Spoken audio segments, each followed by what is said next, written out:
We've got All-Star Silly Season news today. Kaylee Bryson tied a record last night. Four Crown at Eldora is coming up and more. Let's go.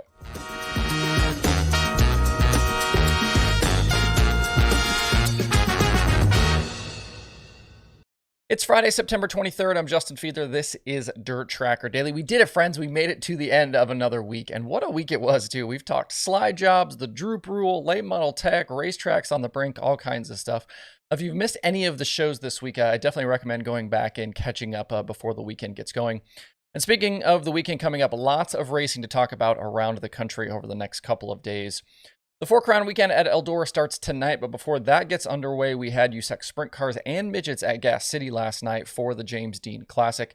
Kevin Thomas Jr. has been on an absolute tear lately in the sprint car, and he was really good again last night. He sat on the pole and led the first 20 laps pretty easily, but things got a little interesting inside 10 to go. Most of the field was on the top, but when the grip went away, it went away really quickly. Second running Logan Seavey reeled KTJ in a hurry and then took the lead. It was short-lived out front, though, for Seavey as Thomas jumped to the bottom and then found the grip he needed there to take back the lead and drive on to the win. It was the third win in 5 races for KTJ, and if he didn't have that trouble at Hobstadt, it could be 4 wins in 5 races. We haven't seen him be in the mix for wins at Eldora over the past few seasons, but if he can bring this type of speed to Saturday, he could definitely be the guy to watch. KTJ just looks like a completely different driver. You know, we started out the season trying to run full-time with the All-Stars with the wing on, doesn't work out, comes back to USAC Sprint Car competition and is now just unbelievable. In the race for the Sprint Car Championship, Justin Grant's hard charge from 14th to 5th was exactly what he needed last night, as Brady Bacon faded from 3rd to 10th at the end. Headed to Eldora, the gap is back out to 80 points now. And looking at Eldora specifically, Tyler Courtney has won the 2 previous USAC Sprint Car events there, with Robert Ballou also a winner in 2021. I don't know if Sunshine is racing the non-wing stuff, though, this weekend. He's not mentioned in the USAC pre-race release, and I can't find mention of him running anywhere else. If he does run, he'll be a heavy favorite, but if not, the DirtTracker.com analytics prediction formula likes Bacon. I'm going to go KTJ for the Saturday show. Why not? In the midget portion of last night's racing, Kaylee Bryson led the first 18 laps before points leader Buddy Kofoid came calling. Kofoid started 8th, but was 3rd just 4 laps in, and he took the lead for good on lap 19. He stretched away quickly and won by something like 4 seconds at the end. That's now 4 wins in 5 starts for Buddy and 10 total on the season.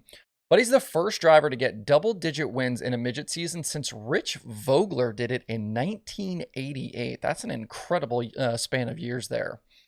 Behind the winner, Kaylee Bryson made a little history of her own. The second place finish was the best of her career, and she tied Sarah McCune for the best finish by a woman in a USAC midget event. Bryson has been running the midget full-time this year, and the seat time has really paid off for her. Her average finish has jumped from 15th in 2021 to 9.5 this year. She's got way more top 5s and top 10s, and really close, obviously, to that first victory last night. Would not be surprised to see her jump up and win a race here before the end of the season. Moving to Eldora now, the midgets will run full programs each of the next 2 nights. Chris Wyndham and Tyler Courtney were the winners in these races a year ago, but Kofoid is the pick from both me and the formula for tonight. Joining the midgets on the program tonight is the Silver Crown cars. They will just qualify in advance of their feature on Saturday. So just qualifying tonight for Silver Crown, and then they'll run their big show on Saturday night. Logan Seavey is the defending Eldora winner with that series, while Cody Swanson is the points leader. Also on tap tonight is a full show for the World of Outlaws sprint cars. Logan Schuhart was victorious here a year ago with them, while Brent Marks and David Gravel each have Eldora wins in 2022. Logan is also coming off that win last weekend at Hanford out in California. Brad Sweet remains in control of the Outlaw Championship fight. He carries a 74-point lead into the weekend over David Gravel.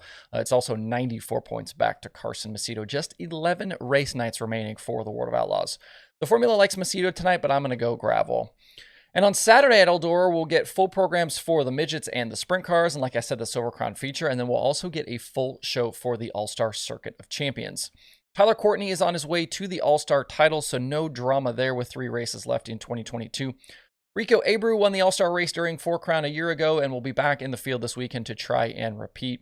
The formula actually likes Buddy Kofoid tonight. I think that's a pretty solid choice. He's been pretty good in that Crouch Motorsports number 11 car, and they'll be in the field this weekend, so we'll see what they can do. But I'm going to go Sunshine tonight. The pressure's off for the championship. And I could see those guys getting one here this weekend. One guy who it sounds like we won't see at Eldora this weekend is Brent Marks. The schedule he posted to Twitter a while back has them at Selinsgrove this weekend for that National Open. Corey Eliason will also be at Selinsgrove. He's driving the Indy Race Parts 71. So with Eliason in the 71, that means we'll have to wait and see who's in the Sam McGee 11. Eliason has been in that car. Anthony Macri's been in that car. Parker Price Miller is obviously still recovering from his injuries. Also, as of this morning, there are questions about the Lane Racing 4 car. The team released a statement saying they have parted ways with both driver Cap Henry and crew chief Zach Myers. The statement says they are committed to finishing the All-Star season, but we don't know who's wrenching on that car or driving it tomorrow. The two sides part ways with Cap currently third in the All-Star points, and the timing is a little strange on this one with only 3 races left. Cap Henry is so good at Fremont, you would think they'd want to keep him in the car for those last 2 shows as well. Henry had 2 wins this year, including most recently a few weeks ago at Sharon. Following that win at Sharon, though, the team really struggled at the Tuscarora 50 and this last weekend at the Grove and Lincoln. Also, a quick streaming note about the 4 Crown before we move on. This is one of those bad weekends. The Outlaws tonight will be on Dirt Vision with everything else on Flow, and then everything on Saturday will be on Flow as the Outlaws then move to Sharon Speedway for their Saturday show. So if you want to watch everything tonight, you'll need both Dirt Vision and Flow Racing. USAC Midgets, Silver Crown stuff on Flow, World of Outlaws on Dirt Vision. Also, if you missed it yesterday, hats are now available to purchase over at shop.dirttracker.com. There are 2 options to pick from. They are $35 a piece, which includes taxes and shipping. Also, I'll leave the coupon code active through the weekend. Use the code HAT at checkout, HAT, to get 20% off either of the Dirt Tracker shirts. You don't have to buy a hat, though, to get the discount. You can just buy a shirt, use the discount code, and be on your way. So again, shop.dirttracker.com. And for the late model folks, both national tours are racing the next 2 nights with Lucas at Brownstown for the Jackson 100 weekend, and then the Outlaws are at Boyd's in Georgia. Both nights at Brownstown are full programs. Tonight pays $10,000 to win. Saturday's show, that's the 100-lapper, pays $20,000 to win. Brandon Shepard is trying to close that 100-point gap to Tim McCready for the Lucas Championship, but time is running out. Jimmy Owens is the defending Jackson 100 winner, while the formula likes Devin Moran tonight. I think I'm going to go Tim McCready, though. For him, after that issue he had at Knoxville with the engine, maybe it's an opportunity for him to kind of get a bounce-back win and kind of seize back control of this championship. And it's a similar setup for the Outlaws at Boyd's in Georgia. $10,000 tonight, $20,000 to win tomorrow. Dennis Orb Jr. is the points leader right now over Tanner English, and we haven't seen the Outlaws since September 2nd at Smoky Mountain when Jimmy Owens was the winner. So these guys have been off for a couple of weeks. This will be the first ever trip for the series to Boyd's, and the teams based in the Southeast will be out in force for this one to try and beat the Outlaws. Names like Chris Madden, Dale McDowell, Ashton Winger, Corey Hedgecock, that's just a few of the guys who are expected to attend this one. So expect a pretty sizable car count and some good racing here the next couple of days over at Boyd's. Some other racing to check out this weekend includes the USMTS at Deer Creek for the Fall Jamboree. Lucas Schott was the winner last night there, and Dustin Sorensen continues to lead the point standings. We'll also get another round of micros at Texas Motor Speedway. That one is hosted by Christopher Bell. Kel Drake was the feature winner last night, but we are thinking about DJ Vanderlei today. He had a big crash in that one last night and is in the hospital today. Also, I mentioned earlier this week, don't sleep on that IRA Sprint Car Championship fight the next 2 nights. Dodge County tonight and the Plymouth Dirt Track tomorrow. You can watch those over on Flow Racing if you want to see that. Just, I think, 8 or 9 points there separating the championship battle.